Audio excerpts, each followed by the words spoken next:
My son is a big fan of Ronaldo, wherever Ronaldo is here. Ronaldo.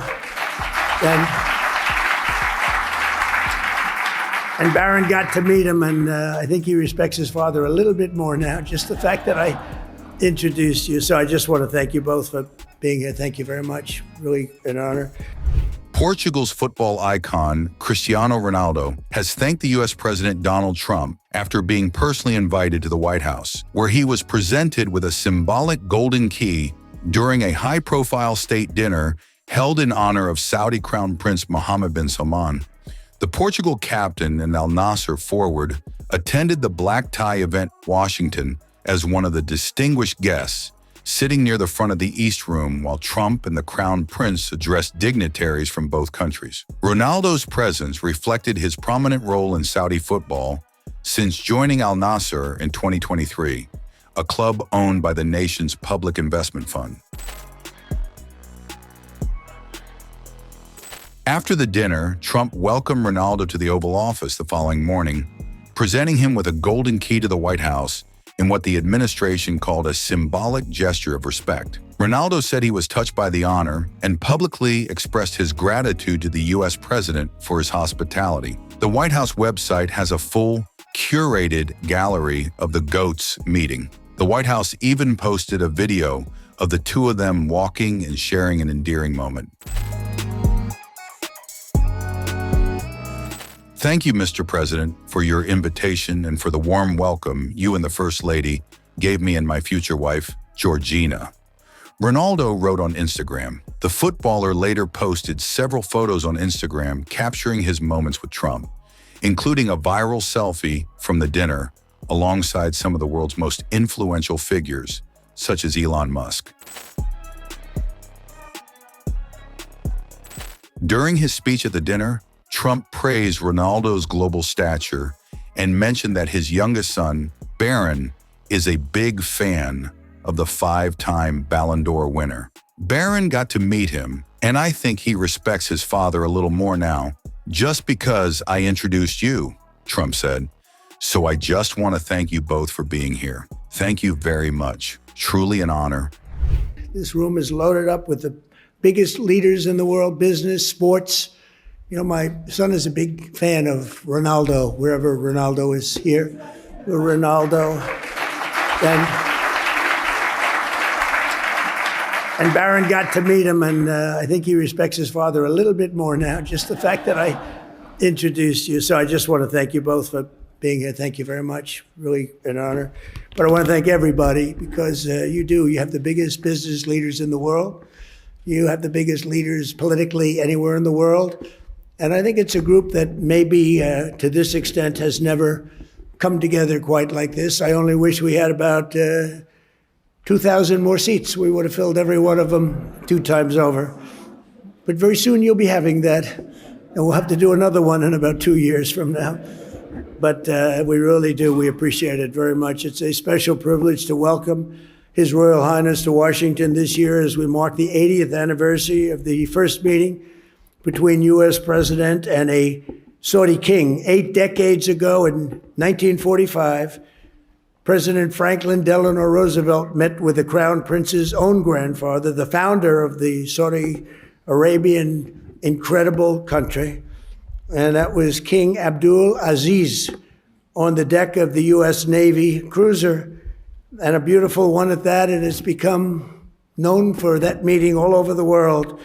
The two became immediate and warm friends, and in fact, when we were walking down the Presidential Walk of Fame today, I said, so which one, other than Trump, of course, because Trump absolutely is number one in this category, meaning friend to Saudi Arabia. I said, which is the greatest of the president's friends of Saudi Arabia? And I think you said, very truly, Franklin Delano Roosevelt. Now, he's a Democrat, so I don't know. But I understood it, and it's true. He was a great friend, and right now you have the best friend you've ever had. But ever since, our countries have been enduring partners, and together this evening, we're making that partnership closer and stronger than ever before. And we've never had the relationship, our countries, like this. We had four great years, but things happened today, and documents were signed, and we went through a lot during the first 9 months.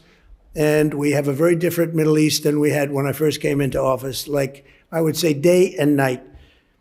As I saw during my wonderful visit to the kingdom in May, with the Crown Prince's help, Saudi Arabia has made extraordinary strides and grown into an economic engine and really a modern day miracle, an amazing transformation, and all for the good. This opening up of the new avenues of cooperation between the United States and Saudi Arabia is really unprecedented. And on that trip, Saudi Arabia announced that it will invest an incredible $600 billion. That means jobs. That means jobs. It's also good for your companies, but I'm only interested in the jobs for your country. I'm not interested in the profits, but I guess the profits are there too.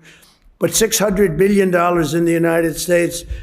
And today I said, any way you can up that? And he said, I am going to up that to $1 trillion. So he's investing $1 trillion into the United States. And when I was in Saudi Arabia, he looked at me, and I've used his name all over the place because he was the first to say it, but a lot of people have said it after. He said, 1 year ago, we thought your country was dead. And now you have the hottest country anywhere in the world. We are the hottest country anywhere in the world right now. So I want to thank you for giving me one of the most effective lines that I have. And I quote you, and I quote some others, but I always put you up at top. But many people have said that. This week, we're also signing exciting agreements on civil nuclear energy, critical minerals, and artificial intelligence, numbers that nobody's ever heard of before. And Jensen, I want to thank you. You had a great meeting of NVIDIA, wherever you may be. And I want to thank Tim Cook and Apple for all of the money that you're investing in the United States. They're both investing $600 billion. And we have numerous other companies in the room that are likewise investing large sums because they believe in what we are doing and what's taken place, this miracle that's taken place in the USA. Together, these will come together. We're going to have support the many thousands of American jobs that have been created and help solidify the USA and the world leader. We're really now by far the world leader in technology, and nobody even questions it. Advanced manufacturing and other vital industries. They were saying 2-3 years ago, when the country was really losing business, not gaining business, that we'll never be manufacturers again. We'll never be doing any of these businesses again that are coming back to us in record numbers. AI plants, but maybe even most importantly, in a sense, the auto plants. They're all pouring back into the United States. And I have to say, because of tariffs, I'll also say because of November 5th, the election. But because of the tariffs, they're coming back. We have the head of Ford, we have the head of General Motors in the room, and their stock has gone through the roof because what I did with tariffs last week on certain kinds of vehicles, I won't get into it. It's called mid-sized trucks and large trucks. So I wanted to get into it because their stock went through the roof, and they were very happy. They did not really a hell of a lot of work. I gave it to them at their request, and for that, they get a big fat salary. But more importantly, they create jobs all over the country. It's been amazing. And the business you've gotten in the midsize and the large trucks because of what we did with tariffs is incredible. It's incredible. So I congratulate both companies and thank you both for being here very much. And as we announced in May, Saudi Arabia is also making an enormous commitment to building up its own defense capabilities with the largest arms purchase in history, nearly $142 billion worth of American military equipment and services. And as I've said many times, and we've demonstrated just a short while ago, but quite a bit.